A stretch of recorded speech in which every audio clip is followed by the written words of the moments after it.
하는 모든 것들을 다 막아 주시옵소서. 살아계신 예수님의 이름으로 기도하옵나이다. 아멘. 할렐루야. 네.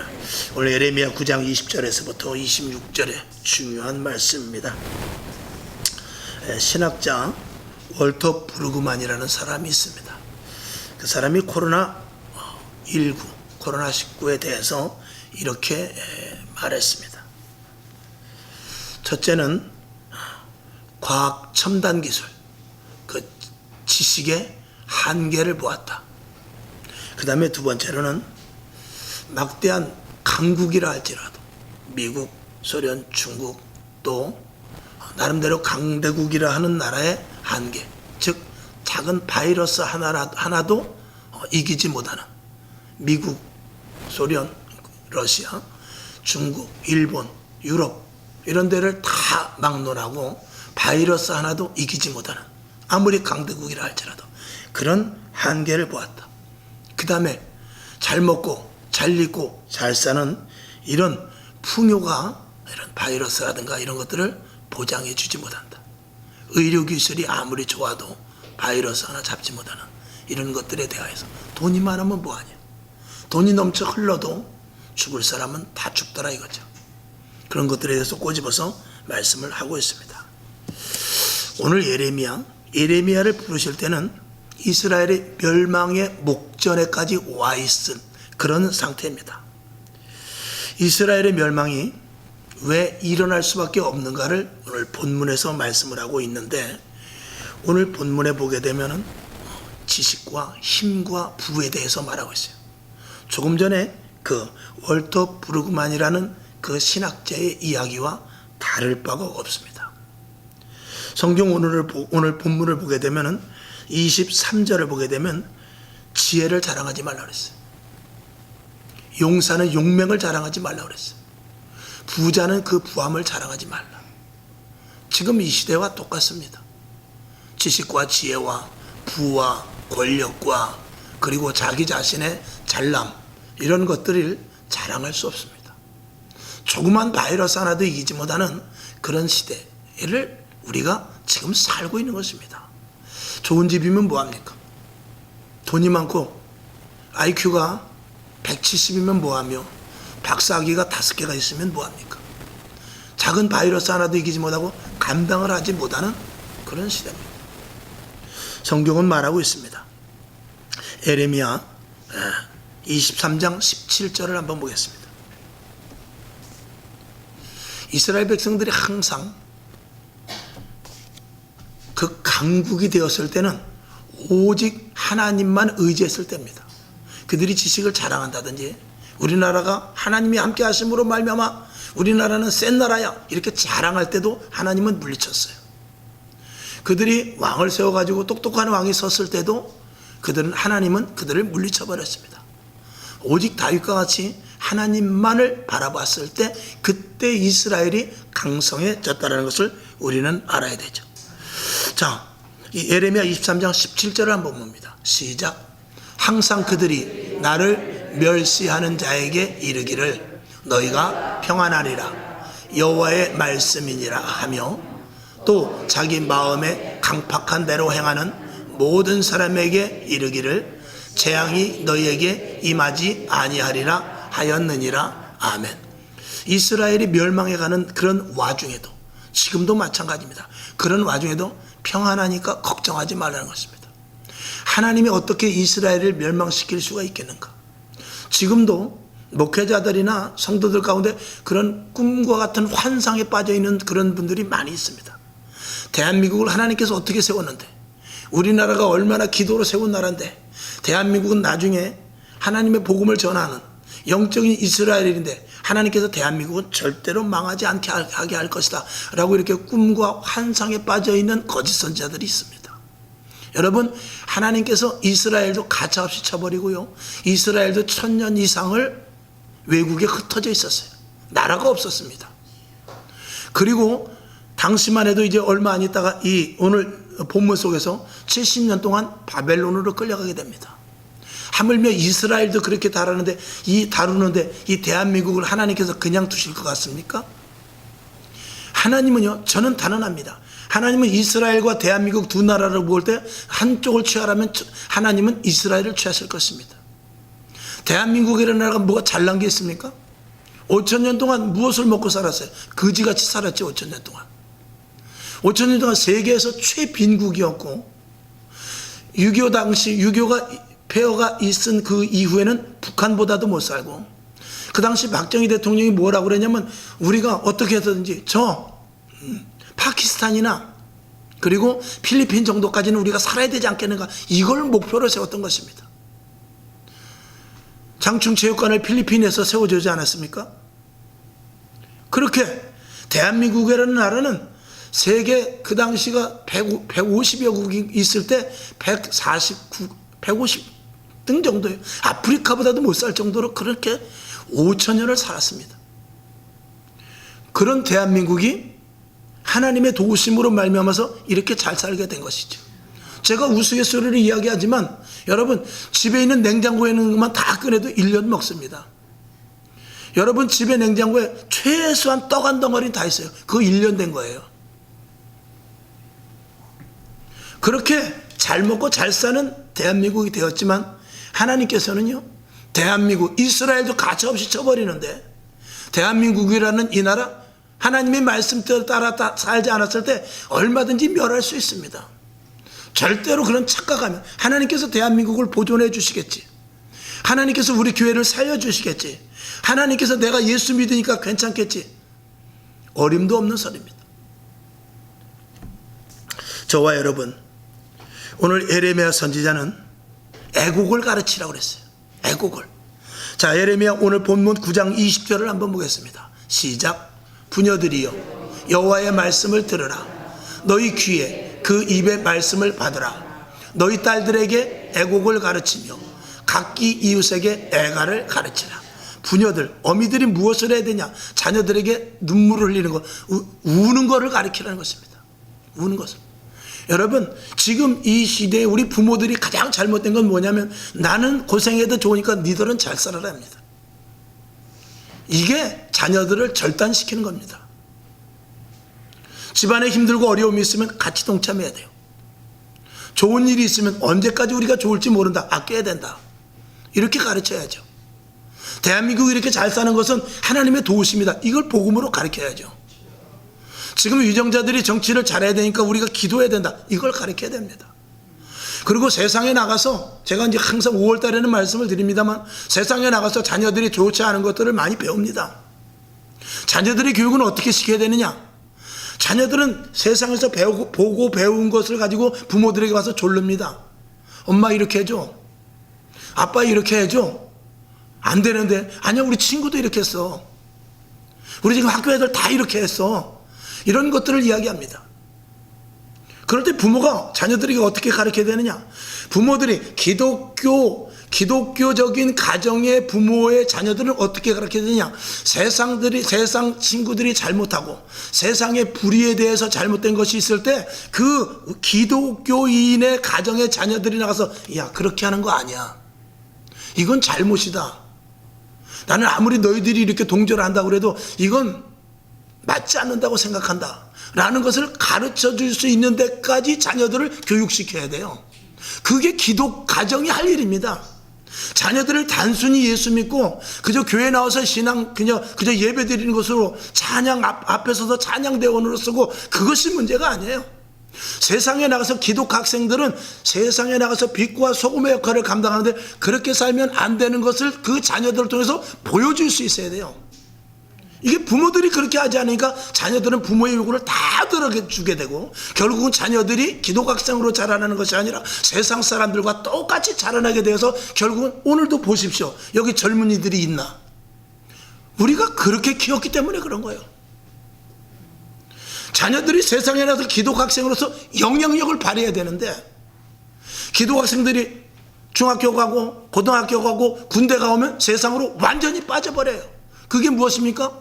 부모들이 자녀 교육을 세상에 나가서 하나님의 자녀답게 사는 교육을 시키지 않았기 때문에 그래요. 여러분, 지금 입시철인데 부모들이 지금 교회마다 다 기도하고 있어요. 장로님의 집 자녀들도 뭐라고 하냐면, 야, 너 공부해, 내가 가서 기도할게. 이런 상태의 신앙을 가지고는 절대 자녀들을, 다음 세대를 키울 수 없습니다. 야, 공부 1시간만 중단해, 나랑 같이 교회 가자. 예배가 중요하고, 그리고 목사님한테 기도 받고, 그리고 성도들 다 간다면 너랑 나랑 30분 동안 기도하고 오자. 이렇게 가르쳤어야 돼요. 그렇게 하지 않으니까 자녀들이 지금 이 자리에 이렇게 비워진 것입니다. 여기에 저도 자유로울 수 없죠. 세대가 점점 악해져 가는데 자녀들의 믿음은 우리 기성세대만 못한 게, 이게 문제인 것입니다. 우리보다도 7배나 더 강하게 신앙의 훈련을 시켜야만 다음 세대를 이길 수 있습니다. 이게 되지 않으면 스스로 괴멸되는 것입니다. 오늘 하나님은 에레미야 선지자에게 말씀합니다. 부녀들이여 여호와의 말씀을 들으라. 여인들이여 여호와의 말씀을 들으라. 부모들이여 하나님의 말씀을 들으라. 그리고 너희 귀에 그 입의 말씀을 받으라. 하나님께서 지금 이 시대에 주시는 말씀을 받으라. 너를 부르신 이유, 너를 이 시대에 부르신 이유, 지금 이 시대 해필 왜 2022년도에 지금 이 자리에 있게 하신 이유를 내가 알라. 지금 잘 먹고 잘 입고 잘 사는 이 시대 속에서 너를 부른 이유를 알으라. 너를 일제시대 때 부르지 않고, 너를 6.25 전쟁 때 부르지 않고, 너를 2000년 전에 그 로마의 검투장에서 부르지 않고, 그 핍박 가운데 유럽 중세 시대의 핍박 가운데 부르지 않고, 지금 잘 먹고 잘 입고 잘 사는 이 시대에 너를 부른 이유에 대해서 왜 모르느냐, 이렇게 물어보는 것입니다.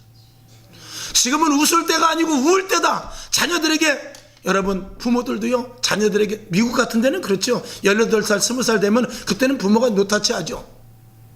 내가 알아서, 이제부터는 너에게 용돈 없다. 이제는 네가 밥값 내라. 네가 밥값 내라. 자녀들에게 그렇게 키웁니다. 그렇게 키워서 자녀들이 스스로 자립할 수 있도록. 부모가 가진 돈과 재물과 권력이 자녀들에게 아무 관계가 없어요. 근데 우린 그렇지 않습니다. 그것을 고스란히 다 물려주길 원하죠. 야, 아파트 한 채는 있어야지. 야, 이 땅은 네 거야. 이 통장은 네 거냐. 어떻게 하면 좀 증여세를 덜 낼까. 이것이 우리나라의 실체입니다. 미국 같은 데는 뭐 증여세가 없다는 말도 있는데 그건 확실히 모르겠습니다. 왜냐, 미국 같은 데는 거의 보면은 저기를 많이 하죠. 기부를 많이 하죠. 증여세가 뭐 있든지 없든지. 미국 같은 데는 부모님이 돌아가시면 그거는 다 거의 다 이렇게 뭐 환경단체, 고아원, 아니면 교회 이런 데로 거의 다 그 재산을 다 글로 헌납해버리고 자녀들에게 물려주지 않습니다. 너는 내가 18살, 20살까지 내가 키웠으니까 내가 알아서 자라나라는 것이죠. 우리나라 부모 한 사람도 그런 부모 없다고 해도 과언이 아닙니다. 그러니까 자녀들이 결국 망하는 대로 가는 것입니다. 우리가 어떻게 컸습니까? 우리 부모의 세대들 그 폐허 속에서 자라나지 않았습니까? 거기서도 자라나거든요. 지금 자녀들도 그 환경에서 자라날 수 있어요. 근데 우리가 너무 과잉 보함으로 말면서 자녀들을 망쳐버리고 마는 것입니다. 오늘 부녀들이여 여호와의 말씀을 들으라. 너희 귀에 그 입의 말씀을 받으라. 그리고 너희 딸들에게 어떻게 해요? 애곡을 가르쳐라. 우는 법을 가르쳐라. 고생해서 이길 수 있는 힘을 가르쳐라. 고난 가운데 이겨낼 수 있는 힘을 가르쳐라. 집 바깥에 나가서도 그리스도인으로서 빛을 발할 수 있는 것을 가르쳐라. 고통과 힘든과 어려움 가운데서 이겨낼 수 있는 힘을 가르쳐라. 제가 계속 말씀을 드리죠. 지금 젊은이들은 무망의 시대라고. 희망도 아니에요. 그러다고 절망도 아니에요. 아예 무망입니다. 내일이 없어요. 오늘 먹고 살면 끝입니다. 우리나라에 우리나라 전체 인구 중에서 그 게임하는 사람의 통계를 봤는데 76%가 게임을 합니다. 그 통계가 이렇게 나왔더라고요. 그제 보니까 76%가 게임을 하는데 거기에는 목사, 장로, 권사, 집사들 많습니다. 그리고 젊은이들 20대 이하는 96%가 게임을 합니다. 93%에서 96%. 그리고 식구들끼리 모여서 어울려서 게임하는 집안도 굉장히 많습니다. 26%인가 30% 정도 돼요. 그렇게 게임에 다 빠져 있어요. 게임 자체가 나쁘지 않을 수 있어요. 근데 게임은 어디로 가느냐, 이제 다음에 또 시간을 내서 제가 다루겠지만, 게임을 하게 되면 현실 세계가 아니라 가상 세계로 들어가는 게 문제인 거예요. 현실에서 이루지 못한 것들을 그 안에서 이루려고 하고, 그 안에서 스트레스 받는 것을 자칫하면 현실로 드러내서 가정과 친구들과의 관계가 절단시키는 일로 이렇게 발전될 수 있기 때문에 그런 것입니다. 위험한 거죠. 오늘 이 에레미야 선지자는 부녀들에게 애국을 가리키라고 그래요. 너희들이 자녀들을 잘못 키웠다는 것이죠. 그리고 앞으로 일어날 일에 대해서 힘듦과 어려움과 고생, 즉 바벨론으로 끌려갈 일이 생길 것이고, 바벨론으로 끌려갔다가 다시 와서 황폐화된 그 예루살렘, 유다를 다시 건설해야 되는데 눈물 없이는 건설할 수 없다는 것입니다. 애통하는 마음으로 하나님께 부르짖지 않으면 건설할 수 없다는 것입니다. 그걸 이야기하는 것입니다.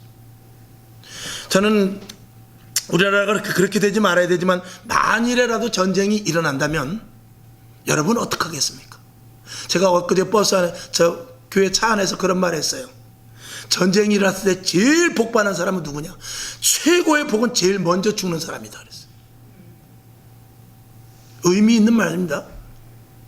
여러분, 전쟁이 일어났는데 고생해가지고 여기저기 다치고 그래가지고 겨우 살면 뭐합니까? 그것보다 고생이 없는 거죠. 겨우 살았는데 병실에서 평생을 누워있다면 그건 고생입니다. 또 멀쩡하다 할지라도 그 고생 속에서, 폐허 속에서 먹을 거면 먹고 땅에서 흘린 걸 떨어져 가면서 먹으면서 다시 나라를 건설하는 사람은, 물론 역대 후대에 있어서는 그들이 참 복일 수도 있을지 모르지만 개인적으로는 그것보다 고생이 어디 있겠어요. 제가 이제 극단적으로 말씀을 드리는 거예요. 우리들에게 있어서 자녀들에게 지금 잘 가르쳐야 됩니다. 후대들에게 있어서 애국을 가르쳐야 돼요. 눈물 흘리는 것을 가르쳐야 된단 말이죠. 에레미야 선지자는 이스라엘이 풍전등화, 남유다가 풍전등화에 있는 것을 이야기하고 있어요. 우리나라가 지금 평안합니까? 우리나라가 지금 겉으로는 평화하지만 옛말에 그런 말이 있죠. 도둑이 되려면 개도 안 짖는다고. 여러분, 지금 거짓 선지자들이 얼마나 많습니까? 지금 평안하다고 말하는 정치가들이 얼마나 많습니까? 준비를 안 해요. 이태원의 사태, 이런 것들은 한 예입니다.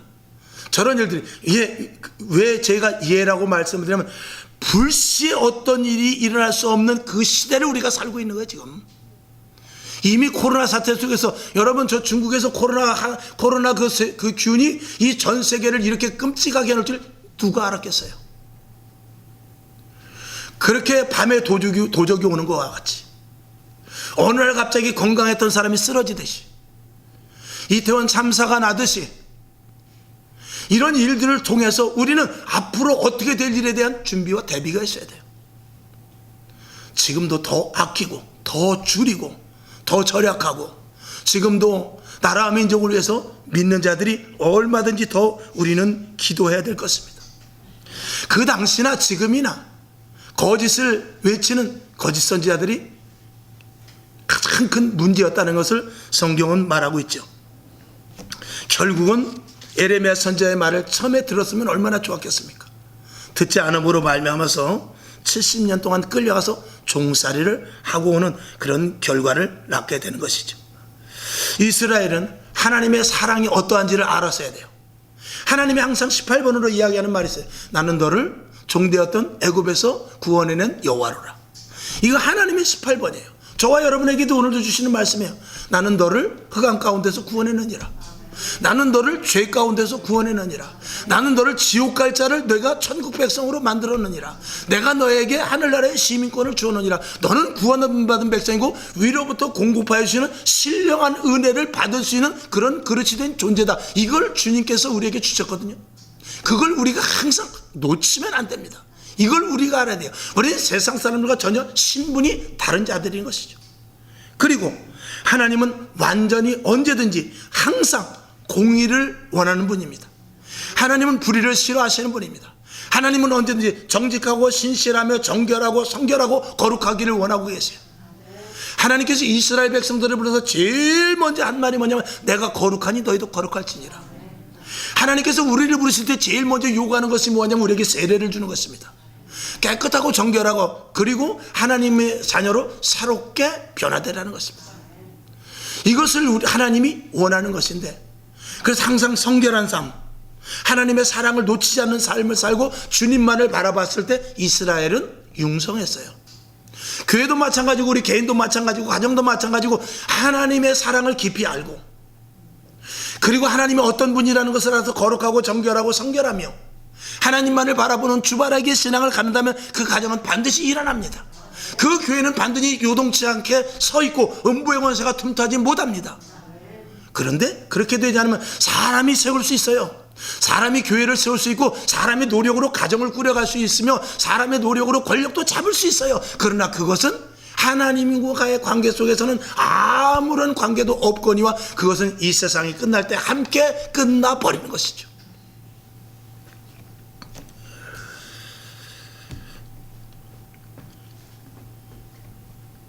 에레미야는 이렇게 말합니다. 에레미야 9장 24절, 오늘 본문 읽었는데 한번 보죠. 시작. 자랑하는 자는 이것으로 자랑할지니 곧 명철하여 나를 아는 것과 나 여호와는 인애와 공평과 정직을 땅에 행하는 자인 줄 깨달을 것이라. 나는 이 일을 기뻐하노라. 여호와의 말이니라. 아멘. 부나 권력이나 지식이나 이런 것들을 의지하지 말고, 그런 것들을 의지한다는 그 자랑해봐야 그 자랑으로 말미암아 부한 것 때문에, 지혜 때문에, 그리고 권력 때문에 그것으로 다 망할 것을 이야기하고 있어요. 그러면서 오늘 24절에서 너희가 자랑할 것은 부도 아니고 권력도 아니고 너희가 가진 지식이 아니라 자랑할 것은 바로 이것으로 자랑할지니 명철하여 나를 아는 것, 오직 하나님을 아는 데 힘쓰라는 것입니다. 그리고 인애와 공의와 정의를 행하는 자이라는 것을 분명히 알라는 것입니다. 하나님은 공평하신 분이다. 하나님은 공의를 행하시는 분이다. 하나님은 진리에 서 계시는 분이다. 하나님은 언제든지 영원까지 우리를 보호하시는 분이다. 등등 이런 하나님에 대해서 우리가 바로 알 것을 요구하고 있는 것이죠. 하나님은 악한 시대에 할례를 받은 자나 할례를 받지 못한 자나 결국 다 멸망시켜버릴 것을 강력하게 경고하고 있습니다. 오늘 읽은 대로 25절 26절을 한번 마저 보죠. 시작. 여호와께서 말씀하시되 날이 이르면 할례 받은 자와 할례 받지 못한 자를 내가 다 벌하린다고 그랬습니다. 할례 받은 자를 왜 벌합니까? 할례 받지 않은 자나 벌하죠. 26절에 답이 있죠. 시작. 곧 애굽과 유다와 에돔과 암몬 자손과 모압과 및 광야에 거하는 그 머리털을 모지게 깎은 자들에게라. 대저 열방은 할례를 받지 못하였고 이스라엘은 마음의 할례를 받지 못하였느니라 하셨느니라. 아멘. 이방인들은 할례를 받지 않아서 그들은 벌을 받습니다. 멸합니다. 근데 이스라엘 백성들은 마음의 할례를, 즉 변화되지 않았다는 것입니다. 그 마음속에 하나님이 싫어하는 것으로 가득 채워져 있다는 것입니다. 그렇기 때문에 멸한다는 것입니다. 여러분, 지금 이 시대도 마찬가지입니다. 하나님을 섬기고 우리가 예배드린다고 해서 하나님께서 전폭적으로 무조건 다 구원하십니까? 그렇지 않습니다. 왜 성경에는 양과 염소가 있습니까? 왜 성경에 왼편에 선자, 우편에 선자가 있습니까? 왜 성경에 알곡과 가라지가 나옵니까? 왜 두 사람이 똑같이 매를 가는데 한 사람은 들림을 받고 한 사람은 버려둠을 당합니까? 둘 다 교회 안에서 하나님을 아버지라 부른 자입니다. 예수님께서 말씀하십니다. 나더러 주여 주여 하는 자마다 다 천국 가는 것이 아니다라는 거예요. 무섭고도 놀라운 말씀 아닙니까? 우리가 오늘도 아멘 하지만 이 가운데서도, 여기는 없을 줄로 믿습니다만 이 가운데서도 천국 가지 못할 사람이 있을 수 있다는 엄중한 경고가 아니겠습니까? 우리가 종교인으로서 살다가 끝나는 거예요. 예수 믿고 천국 가는 것이 아니라 종교인으로 끝나는 것이죠. 그런 사람들이 얼마나 많을지 모르는 것입니다. 오늘 예레미야 선지자의 말씀이 오늘 이 시대에 우리에게 주시는 그대로의 그 말씀인 줄로 믿습니다. 예레미야 선지자는 자기 자신의 고통과 몸부림을 이렇게 말하고 있어요. 예레미야 15장 16절을 보죠. 우리가 한 가지 알 것은 코로나보다도 만약에 더 어려운 시대가 올 수도 있다는 것입니다. 그런데 오지 않아야 되지만 만약에 힘든과 어려움의 시대가 오면 올수록 힘든 것은 사실은 세상 사람들보다도 기독교인입니다. 여러분은 코로나 시대 때 가장 고통받았던 류가, 그 부류의 사람들이 누굽니까? 예수 믿는 사람이었어요. 식당도 힘들었죠. 기업도 힘들었죠. 그러나 나름대로 그들은 나름대로 꾸려가는 방법이 있어서 오히려 더 그것을 통하여서 더 부한 기업들도 있어요. 물론 힘들고 어려웠던 그런 가게나 사업장도 있었지만 그럼에도 불구하고 전체적으로 가장 힘들었던 것은 교회였어요. 앞으로 힘든 시대가 오고 그리고 좋지 않은 사상이 들어왔을 때 가장 힘든 것은 어디냐? 교회입니다. 저와 여러분이란 말입니다. 그러면 이 코로나 시대가 이렇게 서서히 물러가고 이제 엔데믹이라고 해서 이제 코로나와 함께 가야 되는 그런 시대 나름대로 풀어놓았단 말이죠. 이 풀어놓았을 때 가장 위험한 부분이 바로 이태원 사태와 같은 거예요. 풀어놓으니까 좋다라고 다 우러나갔다가 저 지경이 된 거거든요. 여러분 이것은 교회를 향한 경고라고 우리는 볼 수 있어야 돼요. 여러분 교회가 5년 동안 3년 동안 얼마나 우리가 힘들었어요. 이제는 우리가 무엇을 해죠? 풀어놨으니까 우리가 교회도 행사도 하고 기도회도 하고 예배도 많이 모이고 해야 되지만 우리가 세상 바깥으로 나가면 큰일 나는 것이에요.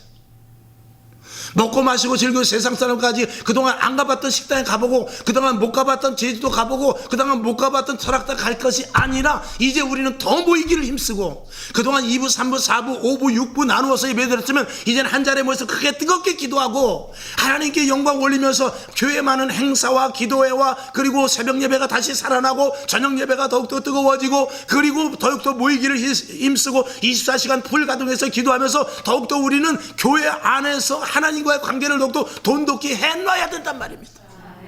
그렇지 못하면 우리는 또다시 어려움을 당할 수 있는 것입니다. 왜? 어려움을 당할수록 가장 고통당하는 사람은 기독교인이기 때문에 그래요. 앞으로 말세가 다가올수록 힘든 부류는 누구냐? 기독교인입니다. 세상 사람들은 자기네 방식대로 다 살아요. 그리고 어떤 무리로 그냥 거기 가서 합세하면 돼요. 그 무리가 불의가 됐던 정의가 됐던 그 큰 무리 속에 그냥 들어가 버리면 되는 겁니다. 그런데 그렇지 못하는 무리가 있으니 바로 기독교인이죠. 그래서 점점 소외를 당하게 될 것입니다. 그렇기 때문에 나라 민족을 위해서 기도해야 되고 가정의 자녀들을 위해서 기도해야 되고 나 살아있는 동안 내 믿음이 철저하기 위해서 기도하지 않으면 안 된다는 그 말이죠. 자, 예레미야 15장 16절에서부터 18절까지를 봅니다. 시작. 만군의 하나님 여호와시여 나는 주의 이름으로 일컬음을 받는 자라.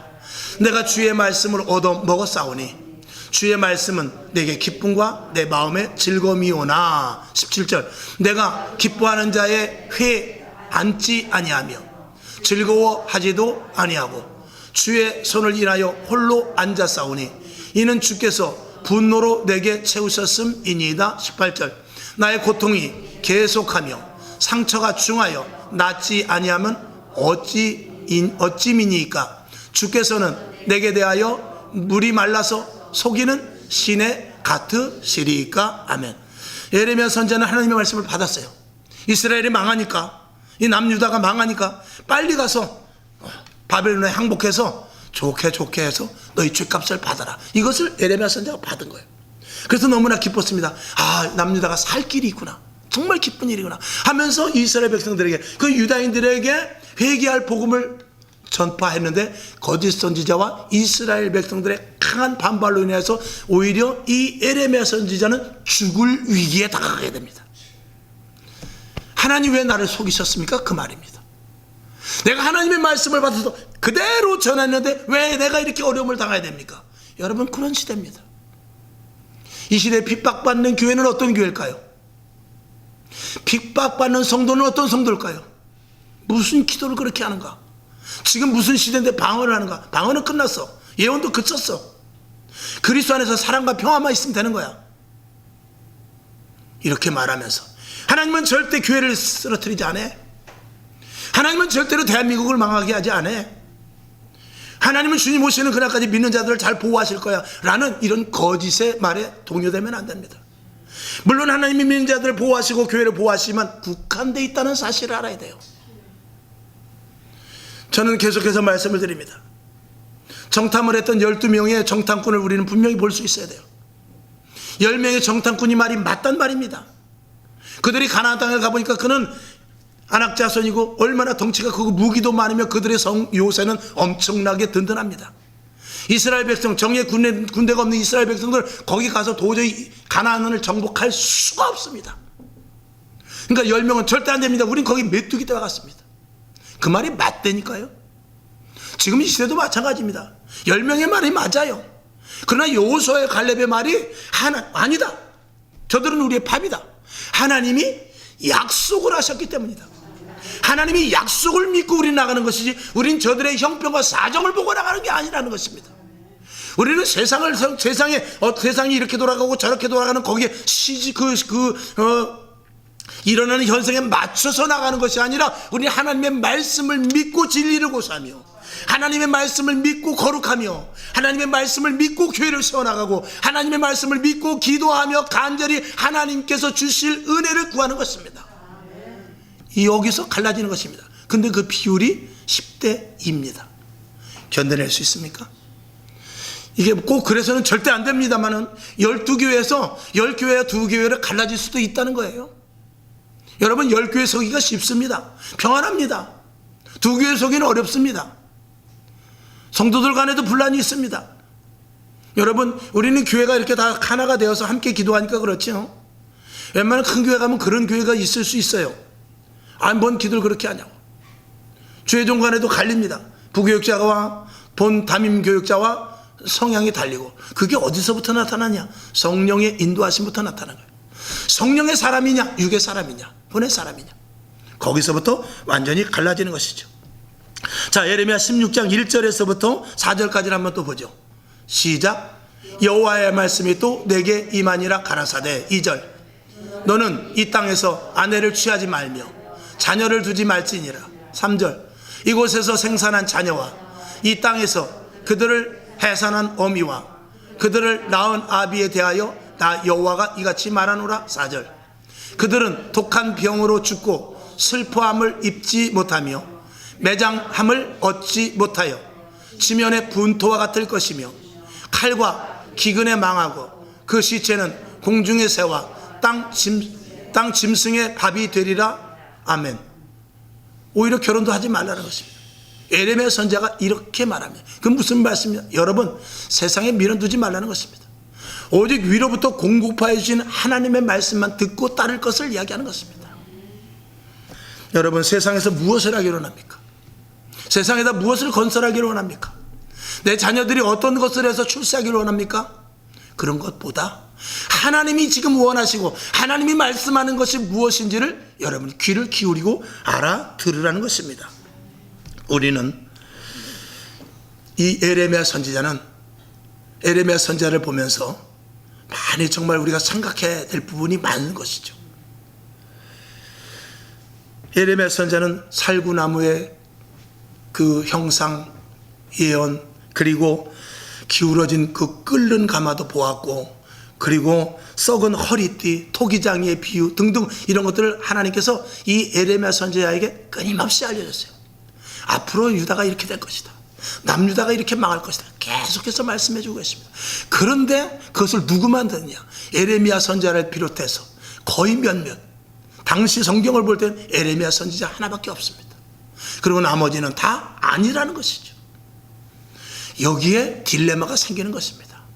여러분, 저도 여러분에게 극단적으로 말씀을 더 지금보다도 더 강하게 말씀을 드릴 수 있습니다만 드리지 못하는 것은 그 부분에 대해서 너무나 저도 충격적인 일들에 대하여서 제가 나름대로 성경을 보면서 그 깨달은 부분에 대해서 전부 다 100% 말하지 못하는 부분이 있습니다. 이런 시대 상황 속에서 저와 여러분이 과연 어느 쪽에 어떻게 귀를 기울이고 온전히 하나님 기뻐하시는 길로 나갈 수 있을까가 이게 마지막 시대를 살아가는 우리들의 관건인 것이죠. 오늘 우리들은 성경 속에서 하시는 말씀을 우리가 잘 들을 수 있어야 됩니다. 하나님의 말씀은 살았습니다. 운동력이 있죠. 반드시 하나님의 말씀은 이루어집니다. 2000년 전의 말씀이나 200년 전의 말씀이나 이 성경 말씀이 변하지 않았어요. 고쳐진 부분이 없습니다. 그대로 하나님의 말씀은 영원합니다. 사람은 변화됩니다. 변질되기도 하고 환경에 따라서 달라지기도 합니다.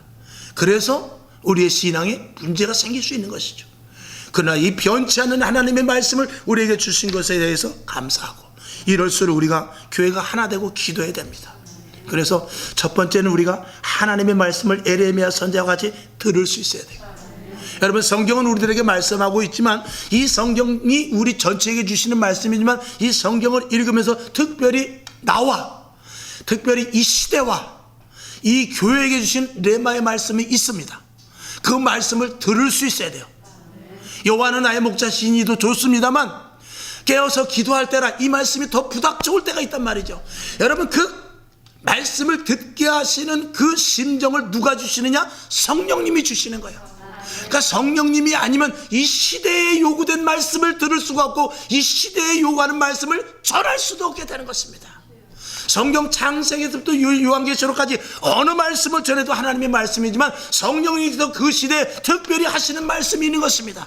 군인이 어떤 훈련인지 다 받아야 되지만 막상 전투에 나아가게 되면 거기에 필요한 작전과 필요한 훈련 받은 것을 대하여서 접목시켜주는 그 부대, 그 소대장, 그 부대장이 원하는 대로 해야만 사는 것입니다. 여러분, 지금도 마찬가지입니다. 하나님께서 이 시대에 하시는 말씀을 그대로 전달할 수 있는 주의 종이 되어야 되고 그 말씀을 그대로 아멘으로 받아들일 수 있는 성도가 되지 못하면 그 교회는 따라가지 못합니다. 하나님의 뜻 가운데 따라가지 못하고 도태되고 떨어져 있을 수밖에 없는 것입니다. 주님 오실 때 기름을 준비하러 나 기름 사러 갈게 그랬다가 잔치집 문은 닫혀버리고 기름을 사갖고 오니까 문이 닫혀버려서 바깥에서 슬피 울며 이를 가는 그런 일이 있을 수 있는 것입니다. 왜 그 목사님은 그때 그렇게 말씀했을까? 왜 나는 그때 이 복음을 선포하지 못했을까? 그때 시기가 이 시기였는데 내가 성경을 읽으면서도 그걸 못 느끼고 지나갔네. 성경 말씀이 그게 다 있었네 하면서 가슴을 치는 주의 종이 있을 수 있단 말입니다. 그러지 않기 위해서 깨어서 성령의 인도하심을 듣기 위해서 매일 기도하는 거예요. 매일 예배 드리는 것입니다. 매일 성경 말씀을 붙잡고 씨름해야 되는 것입니다. 시대가 악하기 때문에 그래요. 이제 죄송하지만 여러분이 들을 때 우리 목사님 재수없다 그럴지 모르지만 좋은 시대는 다 갔을 수 있습니다. 아니, 앞으로 더 좋은 시대가 있어서 자율주행 시대, 앞으로 또 세포가 이식이 되어서 간이나 이런 심장 같은 것도 좋은 것으로 이식받아서 150년까지 살 수 있을지 모르지만 영원히 썩어가는 이 시대 속에서 사람들의 심성이 피폐되고 사람이 기계화되며 사람이 물체화되고 인간의 존엄성보다는 인간의 하나의 개체로만 살아가는 이 시대 속에서 자칫하면 하나님을 놓치면 그것이 아무리 잘 먹고 잘리고 부가 있고 지혜가 있고 수가 있으면 뭐하냐 말입니다. 하나님이 그 안에 있지 않으면 아무런 의미가 없게 되는 것이죠. 에레미야 선지자와 같은 심정이 있기를 주님의 이름으로 축원합니다. 에레미야 20장 9절을 봅니다. 시작. 내가 다시는 여호와를 선포하지 아니하며 그 이름으로 말하지 아니하리라 하면 나의 중심이 불붙는 것 같아서 골수에 사무치니 답답함이 견딜 수 없나이다. 이 심정이 저와 여러분에게 있어야 돼요. 이거 없으면 죽습니다. 영적으로 죽는단 말입니다. 이거 없으면 교회가 제대로 서지 못합니다. 이거 없으면 신앙생활 할 수 없습니다. 할 수는 있죠. 그러나 처지는 신앙생활입니다. 하나님이 기뻐하시는 모두가 다 몰살되는 속에 그 12명의 정탐꾼 중에 10명과 같이 가나안 땅에 들어가지 못하고 광야에서 죽어버리는 일이 있을 수 있는 것입니다. 여러분에게 성령의 충만함이 있길 바랍니다. 왜 하나님께서 마지막 때 성령을 부어주신다고 했어요?